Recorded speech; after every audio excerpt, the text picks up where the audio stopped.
everybody, Zach and Alex here. We wanted to talk a little bit of golf with you guys today. What do you think, Alex? Sounds like fun, right up my alley. Yeah, so we happened to do a little recap of this past weekend. We're going to talk a little bit about Bryson Dechambeau, who seems to be the hot topic on the golf map right now.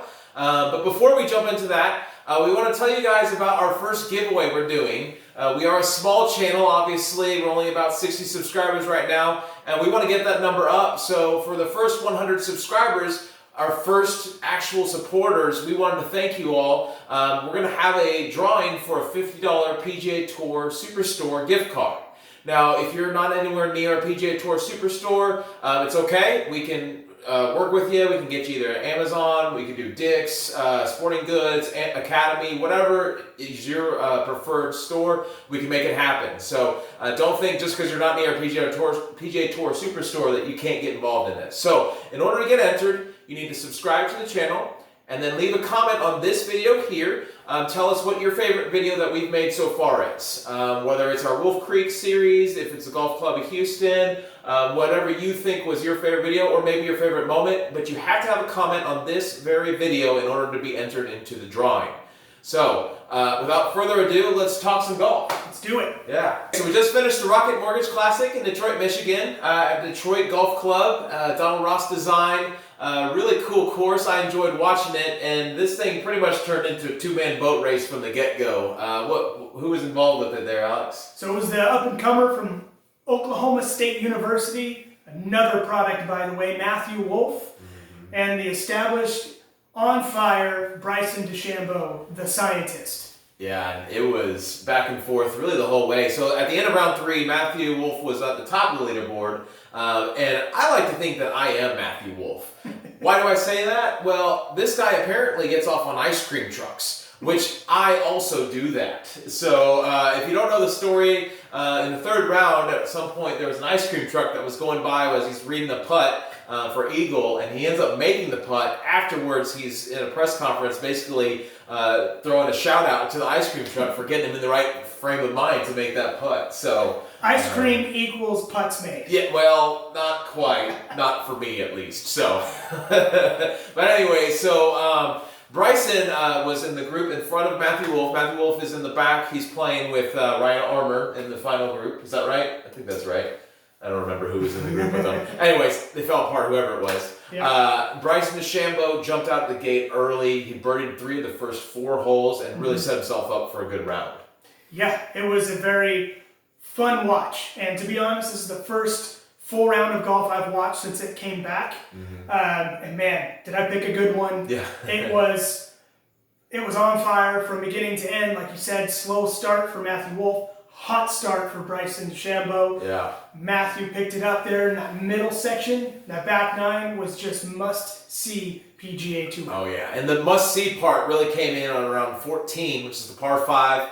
He got water up by the green. Now, Bryson let one rip like he's been doing the last 3 weeks off the tee, and he just blocked it out to the right, and he knew immediately that it was going right, and he got stuck in a bad position. Yeah, he let it go, let the club go, let the ball go, ended up in a tough spot, had to punch out under trees.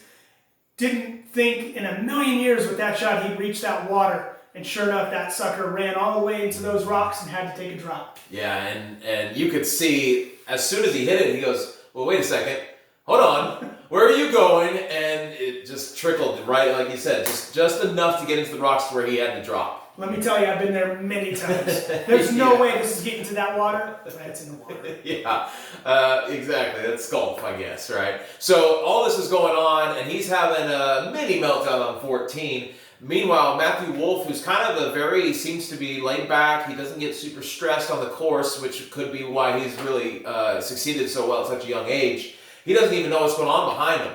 Or in front of him, excuse me, and he's just kind of walking down the fairway, hit a great drive on 14, and meanwhile Bryson is trying to figure out from the drop zone how to get up and in for par. Yeah, and of course we know he doesn't. He ends up bogeying the hole, and Matthew's just sitting there taking a shot in, and a really good shot, just kind of flew the flag a little bit, ended up in the rough, had a putt out, and he ended up walking away with a par. Yeah, I mean. So he gained, but he didn't realize until going to the next tee when he finally gets to see a scoreboard. Yeah, and what was cool is as he's on the 14 green, Bryson's over there playing with a sprinkler head on 15. What happened there? Man, these drops are crazy. Yeah. As an amateur golfer, I'm looking at those sprinkler heads as long as my ball's not in it. Yeah. I'm playing that as it lies, but these guys are playing for so much money that he called over the rules official. They took that first drop, and as he should, and he thought that ball moved forward. He had to take a redrop, did it a couple times, but ended up getting the perfect drop on that fringe to get that ball up and down. Yeah, and rules confusion, that's right up my alley. So, I always need a rules official. So if any of you want to volunteer and come out and actually official my round, that'd be great, because I half the time don't know what I'm doing. I'm just kicking balls with my foot, using the hand wedge as necessary, and just trying to get a good score. So I know what I'm getting you for your birthday. Rules book, my friend. Rules book. I can't read, so that's not going to work either. Anyways, so Bryson's having fun on the green. He actually does a great job to get up and down on 15, which could have really turned his round the wrong direction. So we've talked about how mental game for these guys, they all have the talent. It's just putting it together mentally for the 4 rounds of a tournament, and he did a great job there to kind of put the flames out on 15. Which is tough, because you were talking about Bryson Dechambeau, who's put on 40 pounds since the last PGA Tour season. Mm-hmm. And as somebody with a biomechanics and sports medicine background, that is not easy to do. He had to put in the work. And we're not sure exactly how he's going to be able to handle all of that extra weight and the torque he's putting in his body, swinging that club 150 miles an hour, whatever, getting that crazy ball speed. But we saw after a couple of weeks of grinding, being in those spots, getting top 10 finishes, that he was able to pull it out. So good for him. Let's see if he can keep it going. Yeah. I think the most impressive thing for me was on 18, as Matthew Wolfe has an eagle putt to kind of trim it down to 1 stroke lead, and Bryson just unleashes a 367-yard drive, puts himself 95 yards from the hole, puts that wedge 3 feet from the hole, and just puts a fork in the tournament. That was pretty cool to see him win it versus Matthew Wolfe lose it. So. Yeah, and it's crazy. He swings that club like my 5-year-old son. Every time he's out on the course, he swings as hard as he can. Yeah. But the fact that he can control it, put it out there 360, 370, 380, whatever it ends up being, and gets up and down, even though the wedges cost him a couple of strokes there. He probably could have shot 25, 26 under. And as they said on the telecast, is it the shafts? Should he be playing graphite shafts in those wedges with how far he hits them and then being a little longer? He's playing them to his 1-length club, and maybe he should go to an old school, true temper, dynamic gold, steel shaft club to have a little bit more control. But hey, it ended up working out. He won the big payday, got another win under his belt. He has won every year on tour now. Yeah. Not everybody can say that. So right just now, DJ. DJ's the only one. So yeah, I mean, he's fun to watch, and I think that's the biggest thing right now is golf needs that entertainment factor. Like, what is that draw, the big draw, and he's honestly taking over the headlines right now for the golf world, just with all the stuff that he's doing. Interesting that Gary Woodland decided to lose a bunch of weight, and then Bryson decided to put on a bunch of weight.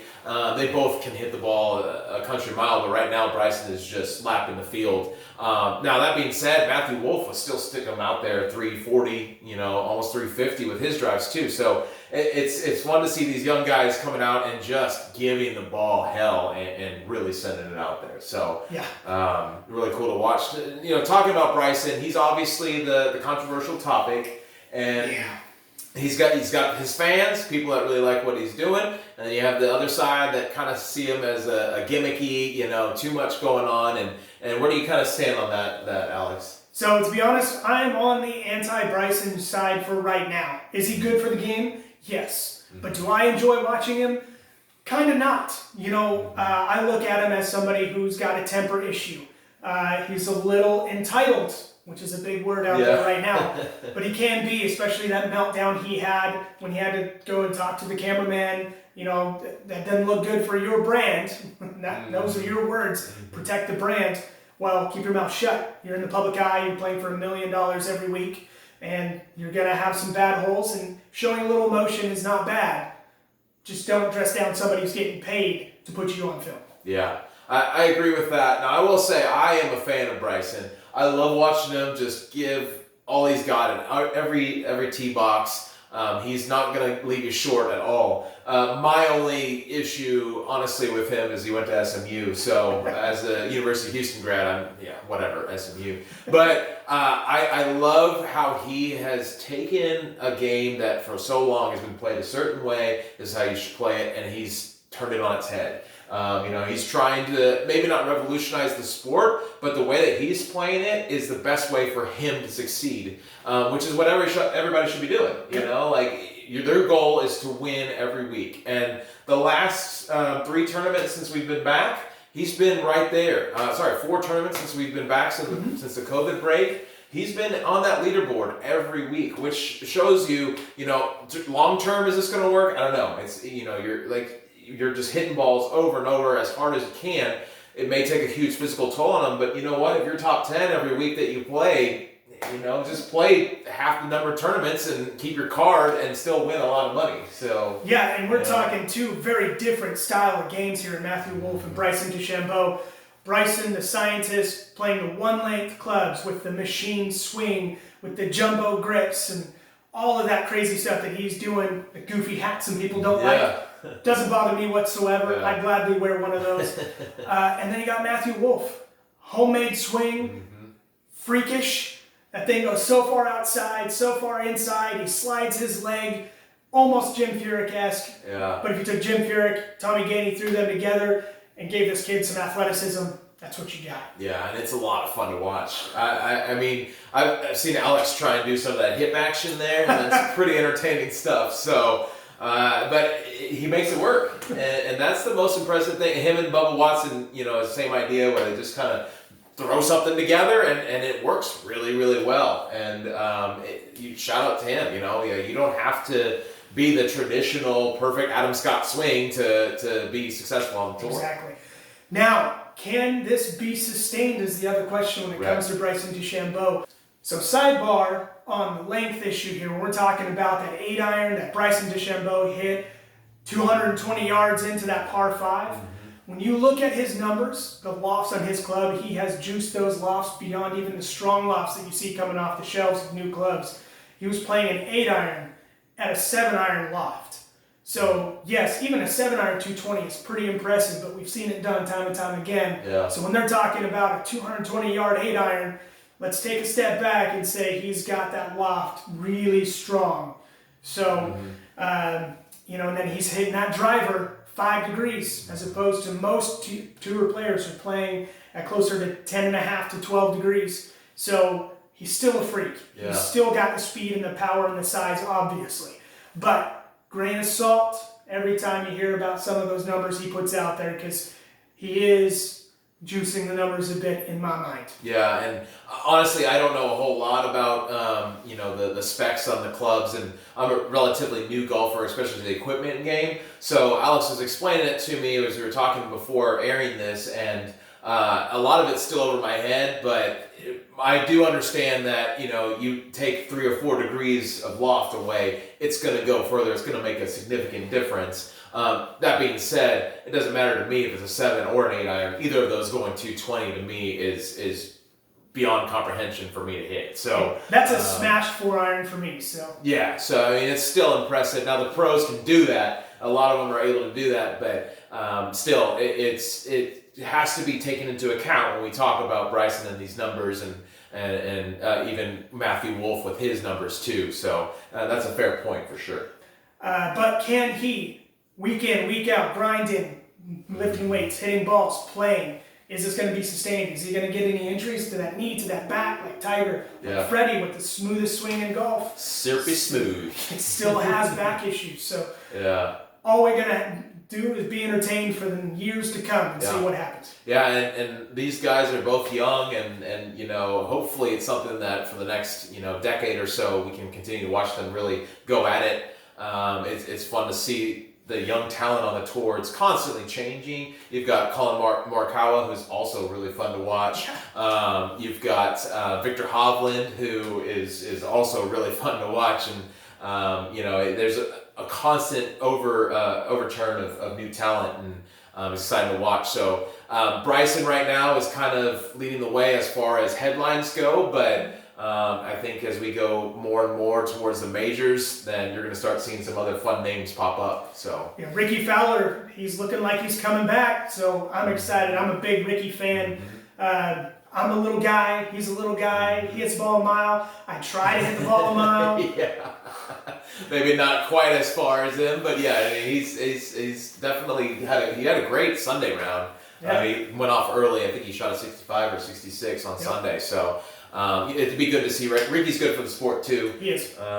He's a big draw for the kids, especially, and he's done a lot of good things charity wise as well. So. It was cool to see Kevin Kisner come make a late charge there. My boy. I mean, he has really grown on me over the last couple of years. He's just a funny dude, really entertaining, and I enjoy watching him too. It's good to see him with a good finish too. So, anyways, it was a good round. Really enjoyed it. I am really looking forward to this coming week. They're playing at Muirfield Village. In Dublin, Ohio, the Workday Charity Open. Yep. It's actually hosting, the course is hosting 2 weeks in a row. They had to cancel the John Deere Classic a couple weeks ago, and this is replacing that. So we're going to see it twice, but that course is just awesome. So definitely looking forward to seeing it again. So just a quick reminder, make sure you leave a comment below if you want to be entered into our giveaway. We really want to support our support, so we want to thank you for being the first 100 to really jump on our bandwagon and help us grow the channel. We're having fun with this. This is something new. We're just thinking, let's spitball and see how we like just coming live maybe in the future, talking about the tournament. Maybe Sunday night right after it finishes. It's a good opportunity for us to kind of talk with you guys. You can jump on here and we can just discuss the tournament pretty much right away. I think that's something we may look to do here in the future. But while you have a second, make sure you like the video, comment below. Check out some of our other videos, and you may even like what you watched there. Let us know what you think. We're always open to feedback. Yes. I mean, the only way for us to get better is for you to tell us. If it's not good, tell us. We want to make it more entertaining for all of you. So, Alex, you got anything else to add? Just want to say thank you for the support. Keep it going. Like, subscribe, hit that notification bell. When we hit some certain milestones when it comes to subscribers and videos, we're definitely going to do some more giveaways. It's only going to get bigger and better from here. So be the first to know so you can be the first to get a chance to either win something, to get to play golf with us, whether it's here in Houston or maybe we go abroad again like we did there in Mesquite, Nevada. Yeah. And just thank you for coming along the ride, and let's keep it going. All right, guys. Thank you very much. We'll see you on Wolf Creek's video tomorrow.